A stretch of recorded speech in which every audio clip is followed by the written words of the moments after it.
আনুগত্যে কথা না বললে তো কথা বলা যাবে না। আচ্ছা, বিভিন্ন আকাশ থেকে এক একটা তারা এনে এসে যদি আপনি এগুলো বাংলাদেশের সমসাময়িক ইস্যু, পয়েন্ট টু পয়েন্ট সমসাময়িক ইস্যু, সমসাময়িক ইস্যু। চেষ্টা করতে তাদের কথা তো 2 ঘন্টা লাগবে। আর ঝগড়া না করি বকুল ভাই, আপনি সময় পাবেন। আমি একটা বিরতিতে যাব। পরিবেশ তো নিয়ে যাচ্ছেন ওইদিকে। না না, বিরতিতে যাব। বিরতির আগে আপনি কেন এলাও করছেন কেন? পয়েন্টের বাইরে অন্য করে আমি তিনটা বিষয় উল্লেখ করেছি, হাম এবং জ্বালানি আপনারা দুজন কথা বলে তো আমার দরকার নাই। না না, ঠিক আছে। হামের উত্তর আমি দিলাম, আমার আমদানি হলো, আমি প্রকুরমেন্ট চেক করে আবার কাজ করলাম। আপনি যদি খালি বলেন যে সরকার এখানে কথা বলা দরকার নাই, ওনারা দিন কথা বলতে আমরা চলে যাই। না না, আমার সময় তো আমি কথা বলবো। আমার তো কথা হলো যে মিথ্যা তথ্য দিয়ে তো সরকারকে দায়ী করা যাবে না।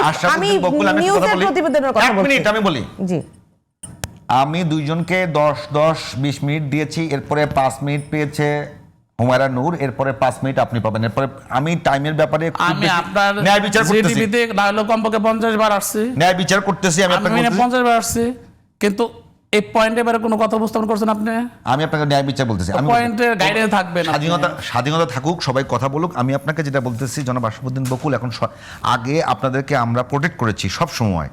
এখন সরকারি দলে গেছেন আপনারা, আপনার প্রশ্ন বাণে জর্জরিত হবেন, এটা মাথায় রাখতে হবে। ডেফিনেটলি, কিন্তু সেখানে আমাকে সুযোগ দিতে হবে তো, আমাকে কথা বলার সুযোগ দিতে হবে। এবং আপনি একটা কোশ্চেন করবেন, আমি সেটা উত্তর দেব। আপনি আসছেন এখন এক জায়গায়, গেলেন আপনি আরেক জায়গায়, আর 50টা দিলে তো আমি আমি তো আপনাকে প্রশ্ন করব। ক্লিয়ার প্রশ্ন, আপনি কথা বলবেন। বাংলাদেশের মানুষের জন্য আমি সময় দেব, সময় দেন, আপনি কথা স্টার্ট করি। সমস্যা আমার সময় আমি প্রশ্ন করেছি, আপনি উত্তর দিয়ে। বকুল ভাই প্লিজ।